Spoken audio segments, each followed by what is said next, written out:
With respect to Benghazi, we've now seen this.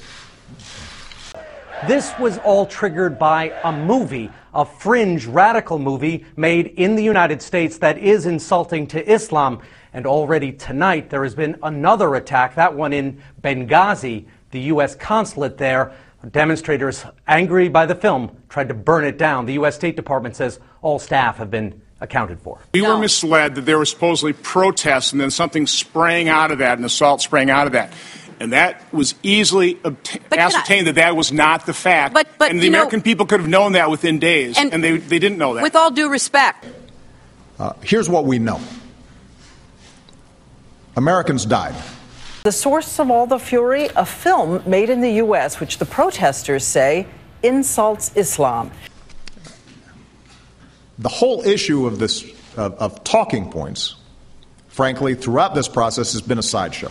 The fact is, we had 4 dead Americans. Was it because of a protest, or was it because of guys out for a walk one night who decided they'd go kill some Americans? What difference at this point does it make?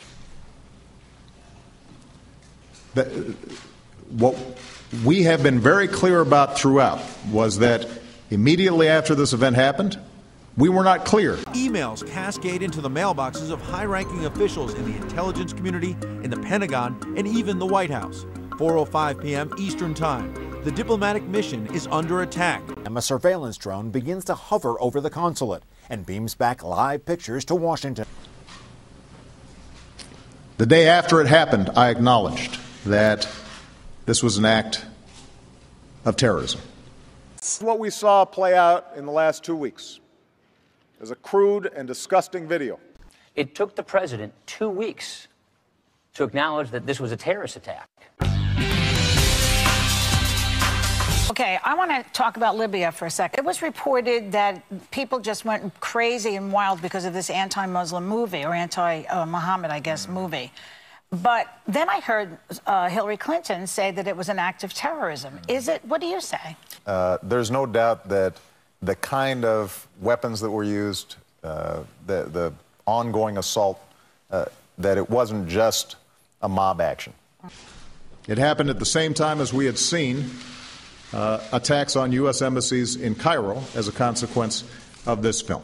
Hundreds of angry demonstrators descended tonight on the American embassy in Cairo. Some managed to scale the embassy's high walls, pulling down an American flag and ripping it to shreds. Others waved black flags that looked like those of al-Qaeda. The embassy knew something was brewing. The ambassador and most of the staff had left the complex ahead of the protest. And nobody understood exactly what was taking place. A surveillance drone begins to hover over the consulate and beams back live pictures to Washington. State Department official Charlene Lamb was working that night in Washington, and so she could follow the events in real time. He also alerted the quick reaction security team stationed nearby, the Libyan 17th February Brigade, the embassy in Tripoli, and the Diplomatic Security Command Center in Washington. Now special forces are moved to southern Italy, 480 miles away. The Pentagon officials later expressed concern about putting them in harm's way. These so-called talking points that were prepared for Susan Rice 5-6 days after the event occurred pretty much matched the assessments that I was receiving at that time in my presidential daily briefing. There were no protesters. Because why that's did that go on exactly for what weeks? we were told by the intelligence community. The intelligence community told us that. As they learned more facts about exactly what happened, they changed their assessment. Everybody recognizing that this was a terrorist attack. Susan Rice appeared on the Sunday shows using these talking points, which have been the source of all this controversy, and specifically said it was an act of terrorism. We're hearing that the Libyans have arrested people. They're saying that some people involved were from outside the country, that there might have even been al-Qaeda ties. What's the latest information? In fact, what this began as was a spontaneous, not a premeditated, response to what had transpired in Cairo. In Cairo, as you know, a few hours earlier, there was a violent protest that was undertaken in reaction to this very offensive video that was disseminated. Witnesses there say the fighters are well armed and organized, flying the radical Islamist flag. Some are wearing Afghan garb and have foreign accents.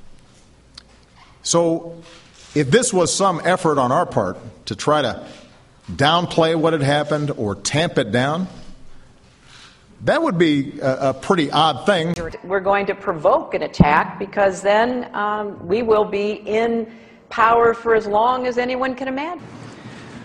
Were you and the president made aware of the classified cable from Chris Stevens said that the United States consulate in Benghazi could not survive a sustained assault? They sent the UN ambassador out to say that this was because of a protest and a YouTube video.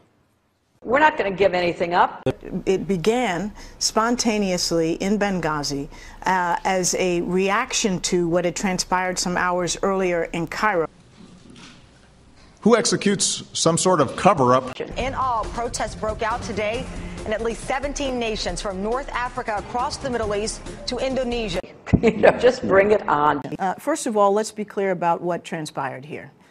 What happened this week in Cairo, in Benghazi, and many other parts of the region Tunisia, Khartoum, was a direct result of a heinous and offensive video.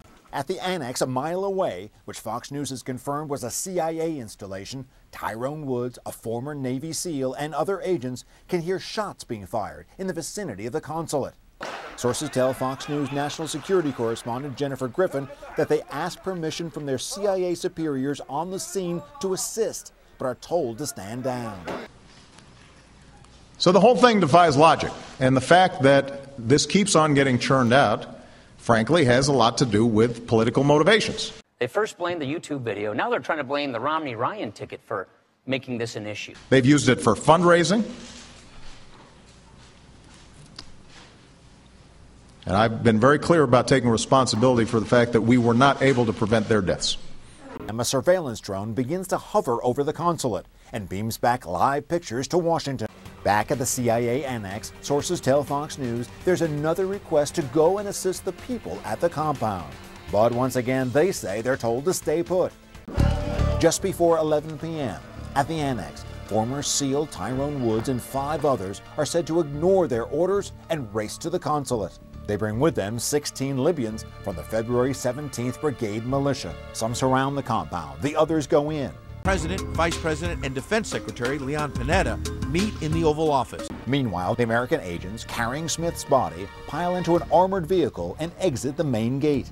They head for the annex about a mile away. The crowd fires upon them and throws 2 grenades under their vehicle. They take direct fire from AK-47s from about 2 feet away. Despite 2 flat tires and heavy damage to their vehicle, they keep rolling. Several blocks away, they hit more traffic in a busy Benghazi neighborhood. The car careens over the middle divider, pushes forward against opposing traffic, and finally makes it to the annex and again hoped for safety. Midnight, some 2 hours after the attack began, a quick reaction force from the U.S. Embassy in Tripoli leaves for Benghazi on a chartered aircraft. On that plane is former Navy SEAL Glenn Doherty, who will soon be fending off heavy fire. Back at the annex, the battle is on again. Fighters hitting the place with AK-47 fire and rocket-propelled grenades, forcing those inside to retreat to a building further back in the annex compound.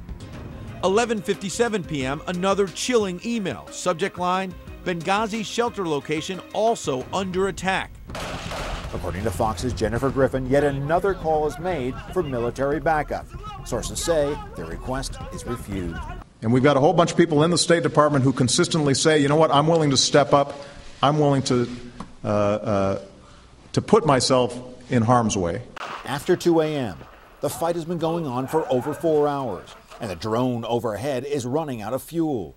A second is sent, just as the quick reaction force arrives at the Benghazi airport. But Libyan officials delay them for 45 minutes, negotiating over who will escort them. They arrive at the CIA annex around 3 a.m.